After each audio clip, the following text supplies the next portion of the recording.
ഉറക്കം ഒരു കവിതയാണ്. ചില വരികൾ അത് പ്രത്യക്ഷപ്പെട്ട ഇടം വിസ്മൃതമായാലും എഴുതിയ കവി ഇല്ലാതായാലും എഴുതപ്പെട്ടപ്പോൾ ആ വരികൾ കൊണ്ട് ഉദ്ദേശിച്ചത് കാലഹരണപ്പെട്ടാലും തനിച്ച് ഈടോടെ നിലനിൽക്കും, മതിവരാതെ നിലനിൽക്കും. ഉറക്കം ചങ്ങാതി ഉത്ഥാനം ചെയ്തിടാമിനി എന്ന വരി എനിക്ക് അത്തരമൊരു തീരാത്ത വരിയാണ്. പുലർന്നിട്ടും ചുറ്റുപാടുണർന്ന് കലമ്പൽ കൂട്ടിയിട്ടും വീണ്ടും മൂടിപ്പുതച്ച് തിരിഞ്ഞു കിടക്കുമ്പോൾ ശല്യപ്പെടുത്തുന്നത് കൊണ്ട് മാത്രമല്ല, നിശ്ചലമായിരിക്കുമ്പോഴൊക്കെ ഈ ജഡാവസ്ഥയിൽ നിന്ന് ഉണരൂ എന്ന് പറഞ്ഞ് എന്നെ ആ വരികൾ എഴുന്നേൽപ്പിക്കുന്നത് കൊണ്ടും ഉറക്കത്തിന് യഥാർത്ഥ ഉറക്കമെന്നും ഉറക്കത്തിന് സമാനമായ ജഡഭാവം എന്നും വിവക്ഷകൾ. ജഡം അറിവില്ല എന്ന് നാരായണ ഗുരു. ജഡം മാത്രമല്ല, ജഡതുല്യമായതും അറിയുന്നില്ല. ജഡതുല്യമായ അവസ്ഥയാണ് ഉറക്കം. അതിനാൽ ഒന്നും അറിയാത്ത അവസ്ഥയുടെ പ്രതിരൂപവുമായി ഉറക്കം.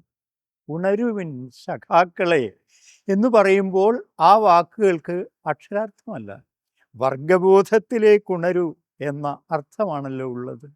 ഉണരൂ എന്ന് വിവേകാനന്ദൻ പറഞ്ഞപ്പോൾ പ്രബുദ്ധനാകുക എന്നായി ഈ വിവക്ഷ.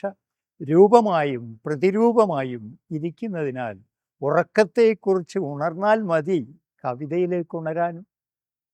കവിതയാണ് ഉന്നതമായ ഉണർവിൻ്റെ മാധ്യമം എന്ന് എല്ലാ മന്ത്രങ്ങൾക്കും അറിയാം.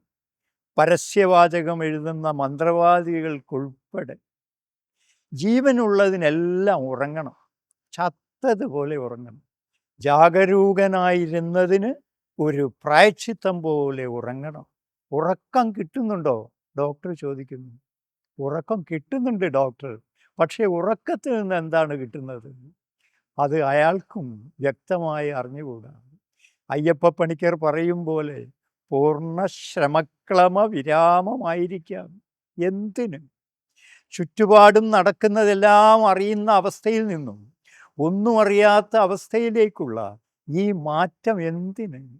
എല്ലാവരും കാണുക, ആരും കാണാത്ത ഈ അവസ്ഥ എന്തിന്? ഉറക്കത്തിൻ്റെ തുരങ്കത്തിലൂടെ നാം രാത്രി തോറും കടന്നു പോകുന്നത് എന്തിനീ? ഉറക്കത്തിൻ്റെ തുരങ്കത്തിലൂടെ നാം രാത്രി തോറും കടന്നു പോകണം. നന്നായി ഉറങ്ങിയതിന് പുറകെ വരുന്ന പ്രഭാതത്തിൻ്റെ അഴകിൽ ഇതിനൊരു മറുപടിയുണ്ട്. ഉഷസ്സേ കുഴച്ചാര് നിർമ്മിച്ചു നിന്നെ എന്നതൊരു ചോദ്യമല്ലല്ലോ, ചോദ്യരൂപം കൂടാതെ ആവിഷ്കരിക്കാനാവാത്ത ഒരനുഭൂതിയല്ലേ. ഉറങ്ങലിൽ എന്തിനെല്ലാമോ ഉള്ള പരിഹാരമുണ്ട്. നന്നായി ഉറങ്ങുകയാണ്, പേടിക്കണ്ട, നല്ല ലക്ഷണമാണ്, വൈദ്യർ പറയുന്നു. ഉറക്കമില്ലെങ്കിൽ, അധീനത്തിലല്ലാത്ത രാത്രിയില്ലെങ്കിൽ, മറവില്ലെങ്കിൽ രാത്രി എങ്ങനെ വസ്ത്രം മാറും? ദിവസമെങ്ങനെ അടുത്ത ദിവസമാകും? നല്ല ഉറക്കത്തിൻ്റെ ഫലമല്ല ബൈബിളിലെ ഉത്തമ ഗീതങ്ങൾ എന്ന പ്രേമവും ഉണർവും മുറ്റിയ കാവ്യം എന്ന് പറയാൻ പറ്റില്ല. ഉറക്കത്തിൽ ദൈവം പ്രത്യക്ഷപ്പെട്ട് സോളമനോട് ചോദിക്കുന്നു, എന്തു വേണം? രാജ്യം, സമ്പത്ത്, സുന്ദരിയായ ഭാര്യ. സോളമൻ മടിക്കാതെ പറയുന്നു, വിസ്ഡം. ഉറക്കത്തിൽ നിന്ന് ഉണർന്നപ്പോൾ കണ്ടതിൽ അതുവരെ കാണാത്തത്, കേട്ടതിൽ അതുവരെ കേൾക്കാത്തത് സോളമൻ അറിയുന്നു. ആരാണിവൾ? ഉഷസ് പോലെ ഉയർന്നു വരുന്നവൾ, സൂര്യനെപ്പോലെ പ്രസന്ന, രാത്രി കണ്ണടയ്ക്കുകയും പകൽ കണ്ണു തുറക്കുകയും ചെയ്യുന്ന പ്രകൃതിയുടെ ജൈവതാളത്തെ ഭഞ്ജിക്കുന്നുവെന്നതാവാം ഉറക്കമില്ലായ്മയെ അസ്വസ്ഥജനകമാക്കുന്നത്. മറ്റെല്ലാവരും സ്ഥലകാലങ്ങൾക്ക് അതീതരായിരിക്കുമ്പോൾ താൻ മാത്രം സ്ഥലകാലങ്ങളിൽ ബന്ധിതനായിരിക്കുന്നതിലെ കുറ്റബോധം. ICUവിലെയോ ജയിലിലെ ആദ്യ ദിനങ്ങളിലെയോ ചുമരിലാണ് ഏറ്റവും മെല്ലെ നീങ്ങുന്ന ഘടികാരം. രാത്രി കാവൽക്കാരൻ എത്ര ദീർഘം എന്ന് ശ്രീബുദ്ധൻ. കിടന്നതും കണ്ണടയുന്നവരുടെ രാത്രി എത്ര ഹ്രസ്വം. ഒന്ന് തലചായ്ക്കാനായി മർത്യനാഗരികത പണിതിട്ടിരിക്കുന്നത് എത്ര സത്രങ്ങൾ, എത്ര വീടുകൾ, എത്ര കട്ടിലുകൾ, എത്ര കിടക്കകൾ. ചിലപ്പോ ഉറക്കം ഒരു മരുന്നാണ്. ഇന്നലെ കിടന്നപ്പോഴത്തെ അത്ര വേദനയില്ല, അത്ര കോപമില്ല, അത്ര ശത്രുതയില്ല, അത്ര സങ്കടമില്ല, അത്ര നീറ്റലില്ല. ഉറക്കം മുറിവ് തുന്നിക്കൂട്ടി, വിടവ് നികത്തി. ഹൃദയത്തിലെ മുറിവിനുള്ള ലേപനമാണ് ഉറക്കം എന്ന് ഷേക്സ്പിയർ. ഉറക്കം കഴിഞ്ഞപ്പോ കരകയറിയ പോലെ. ഉറക്കം കഴിഞ്ഞപ്പോ ഇന്നലെ നടന്നത് മുമ്പെന്നോ നടന്നതുപോലെയാകുന്നു. ഇന്നലെ എന്ന് തലേ ദിവസത്തെ മാത്രമല്ല, വിദൂര ഭൂതത്തെയും പറയാറുണ്ടല്ലോ. ഉറക്കത്തിൽ സമയബോധവും ഉറങ്ങുന്നത് കൊണ്ടാവാം അത് സാധ്യമായത്. ഭാഗ്യവാന്മാർ ഒറ്റ ഉറക്കത്തിന് നേരം വെളുപ്പിക്കുന്നു. നിർഭാഗ്യവന്മാരോ തീരാത്ത രാത്രിയിൽ. തൊട്ടിലായാലും കിടക്കയിലായാലും വെറും തറയിലായാലും ഓവുചാലിലായാലും ഉറക്കം പിടിച്ചു കഴിഞ്ഞാൽ പരമസുഖം. ഉറക്കം വന്നില്ലെങ്കിൽ കിടക്കുന്നത് എവിടെയാണെങ്കിലും സുഖകരവുമല്ല. ആനന്ദത്തിൽ ഉറക്കമില്ല, ആതങ്കത്തിലുമില്ല. നല്ല ഉറക്കത്തിൻ്റെ അടിയിലുള്ളതാണ് മികച്ച കിടക്ക എന്ന് പറയാം. സഞ്ജയൻ്റെ ഒരു കഥാപാത്രം ജയിലിൽ വെറും നിലത്ത് കൊതുക് കടി കൊണ്ട് ഉറങ്ങേണ്ടി വരുന്നതിനെക്കുറിച്ച് പരാതി പറഞ്ഞപ്പോൾ കൂട്ടുകാരൻ അയാളെ തിരുത്തുന്നുണ്ട്. ജയിലിൽ വെറും നിലത്ത് കൊതുക് കടിയും കൊണ്ട് ഉറക്കം വരാതെ കിടക്കുന്നതിനേക്കാൾ എത്ര മെച്ചമാണത്. ഉറങ്ങിക്കഴിഞ്ഞാൽ അത് ജയിലല്ല, വെറും നിലമല്ല, കൊതുകല്ല, ഒച്ചപ്പാടില്ല. ഉറങ്ങുമ്പോൾ നിങ്ങൾ ശത്രുരാജ്യത്തിലല്ല, ലോക്കപ്പിലല്ല, കുറ്റവാളിയല്ല, വിഡ്ഢിയല്ല, വിരൂപനല്ല, ദരിദ്രനല്ല. ഉറക്കത്തിൽ രാജാവും പട്ടിയും തുല്യർ. അദൃശ്യമായ ഒരു ഉറയാണ് ഉറക്കം. ഉറക്കത്തിൽ നിങ്ങൾക്ക് സ്വസ്ഥമായി കിടക്കാം. പ്രാചീന ഗുഹയിൽ എന്ന പോലെ നിങ്ങൾ സുഖി. ദീനക്കിടക്കയിൽ കിടക്കുന്ന ഒരാൾ രോഗം മാറണേ എന്ന് പ്രാർത്ഥിക്കുന്നതിനേക്കാൾ ആത്മാർത്ഥമായി പ്രാർത്ഥിക്കുക ഉറക്കം വരണേ എന്നാണ്. ഉണരൂ എന്ന് പറയുന്ന ഗുരുവിനേക്കാൾ ചിലപ്പോഴെങ്കിലും വിവേകമതിയല്ലേ ഉറങ്ങൂ എന്ന് പറയുന്ന ഗുരു. വെളിച്ചത്തിന് ഇരുട്ടുപോലെ ജാഗ്രതയ്ക്ക് സുഷുപ്തി അനിവാര്യം. വെളിച്ചത്തിന് ഇരുട്ടുപോലെ ജാഗ്രതയ്ക്ക് സുഷുപ്തിയും അനിവാര്യം.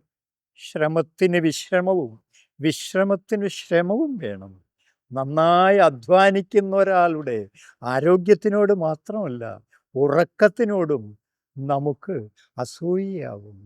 ഊർക്കം വലിച്ചുറങ്ങുന്ന ഒരാളോട് മറ്റുള്ളവർക്കുള്ള അപ്രിയത്തിൽ ശബ്ദശല്യം മാത്രമല്ല, ഒന്നും ഗണിക്കാതെ ഒന്നും ബാധിക്കാതെ ഒരാൾ ഉറങ്ങുന്നതിലെ അസ്വസ്ഥതയും ഉണ്ട്. രോഗശയ്യയിൽ ഉറക്കം വരാതെ കിടക്കുന്ന ഭാര്യയുടെ അടുത്ത് കിടന്ന് കൂർക്കം വലിച്ചുറങ്ങുന്ന ഭർത്താവ് വിവാഹമോചനത്തിന് വരെ കാരണമാകാം. ഇതിലും ക്രൂരമായ അവഗണനയുണ്ട്. മറിച്ച് തൻ്റെ കയ്യിൽ തലവെച്ച് ശാന്തമായി ഉറങ്ങുന്ന നവവധുവിനെയോ കാമുകിയെയോ പോലെ ജീവിതവിശ്വാസം തരുന്നത് എന്തുണ്ട്? ഉണർവ് ഓർമ്മയാണെങ്കിൽ ഉറക്കം മറവിയാണ്. അതിജീവിക്കാൻ മറവി ആവശ്യമാണ്. ഓർമ്മയോളം തന്നെ മറക്കാൻ കഴിയുന്നത് കൊണ്ടാണ് നമുക്ക് സ്വസ്ഥരാവാൻ കഴിയുന്നത്, ശത്രുവിനൊപ്പവും ജീവിക്കാൻ കഴിയാവുന്നത്, നഷ്ടത്തിനോട് പൊരുത്തപ്പെടാൻ കഴിയുന്നത്, മരണഭയമില്ലാതെ ജീവിക്കാൻ കഴിയുന്നത്, മരിച്ചൊഴിഞ്ഞ ആശുപത്രിക്കട്ടിലിൽ സ്വസ്ഥമായി കിടക്കാൻ കഴിയുന്നത്. ആത്മഹത്യാശ്രമം പരാജയപ്പെട്ടതിൽ ഭൂരിഭാഗം പേരും പിൽക്കാലം ദൈവത്തോട് നന്ദി പറയുന്നു. ഒരു ഉറക്കം കൊണ്ട് തന്നെ അവർ ജീവിതവുമായി രമ്യതയിലായി കഴിഞ്ഞു. ഉറക്കം കൊണ്ട് കഴുകിയാൽ ഏത് കറയാണ് മായാത്തത്? നന്നായി ജീവിക്കുന്നുണ്ടോ എന്ന് ചോദിക്കുന്നതേക്കാൾ ഉചിതമാണ് നന്നായി ഉറങ്ങുന്നുണ്ടോ എന്ന് ചോദിക്കുന്നത്. അതിൻ്റെ ധ്വനി നന്നായി ജീവിക്കുന്നു എന്ന് തന്നെയാണ്. ഭൂമിയിലുണ്ടായ ആദ്യ കലാസൃഷ്ടി സ്വപ്നമാണ് എന്ന് പറയാമെങ്കിൽ എല്ലാ പിൽക്കാല കലാസൃഷ്ടിയുടെയും പ്രഥമ മാതൃക സ്വപ്നമാണ് എന്ന് കാണാമെങ്കിൽ ഭൂമിയിലെ കലാസൃഷ്ടികളെല്ലാം മനുഷ്യൻ ഉറങ്ങിയതിൻ്റെ ഫലം കൂടിയാണ് എന്ന് കാണാം. ഉറങ്ങുമ്പോൾ എഴുതും കവിതകൾ എന്ന് കുഞ്ഞുണ്ണി. സ്വപ്നത്തിൽ അബോധം ഉണരും പോലെ പ്രതീകങ്ങളും പ്രതിബിംബങ്ങളും അനായാസമായി പ്രത്യക്ഷപ്പെടും പോലെ കവിതയിലും ചിത്രത്തിലും. അബോധമില്ലാത്ത കഥയോ കവിതയോ എന്തിനു കൊള്ളാം? നമ്മളിൽ നിക്ഷേപിക്കപ്പെട്ട മൃതിയോ ഭ്രാന്തോ ലഹരിയോ നമ്മളില്ലായികയോ എന്താണ് ഉറക്കം എന്ന് ചോദിക്കുന്നു ആറ്റൂർ രവിവർമ്മ. അതിൻ്റേതായ വിചിത്രമായ ജീവിതമുള്ള ഒരു ശരീരമാണ് ഉറക്കത്തിൻ്റേത്. ഉറങ്ങിയാലുള്ള ഈ ജീവിതം അന്ത്യനിദ്രയ്ക്ക് ശേഷമുള്ള ജീവിതത്തിൽ വിശ്വാസം തരുന്നു. അന്ത്യനിദ്രയെന്ന് പറയുന്നതിൽ തന്നെ മരണത്തെ ഉറക്കമാക്കിയുള്ള ആശ്വസിക്കലുണ്ട്. ഉറക്കത്തിൻ്റെ മരണസാമ്യം ആവാം ഉറക്കമുണരുന്നത് പോലെ മരണാനന്തരം നാം ഉണർന്നേക്കാമെന്ന സങ്കല്പം പ്രാചീന മനസ്സിൽ ഉണ്ടാക്കിയത് ഓരോ ദിവസത്തിനും പുനർജന്മം പോലൊന്ന് സംഭവിച്ച് അടുത്ത ദിവസമായി മാറി നിരവധി ജന്മങ്ങളുള്ള ജീവിതം അനുഭവിക്കുന്ന ഒരു ജീവി പുനർജന്മത്തെ സങ്കല്പിക്കുന്നതിൽ അസ്വാഭാവികമായി എന്തെങ്കിലും ഉണ്ടോ? പ്രേതസങ്കല്പത്തിലുമുണ്ട് ഉറക്കത്തിൻ്റെ മധ്യസ്ഥത. ഡങ്കൻ പ്രഭു അല്പം മങ്ങിയ രൂപത്തിലാണ് ഹാംലറ്റിൻ്റെ മുന്നിൽ പ്രത്യക്ഷപ്പെടുന്നത്. ആയുസ്സിൻ്റെ കാലോഹരിയെങ്കിലും നാം ഉറങ്ങുന്നുണ്ട്. ഉണർന്നിരിക്കുന്ന കാലം മാത്രം ജീവിതമായി ഗണിച്ചാൽ 70കാരന് 50ഓ 52ഓ വയസ്സേ വരൂ. ഉറക്കം യൗവനത്തെ നീട്ടുന്നുവോ?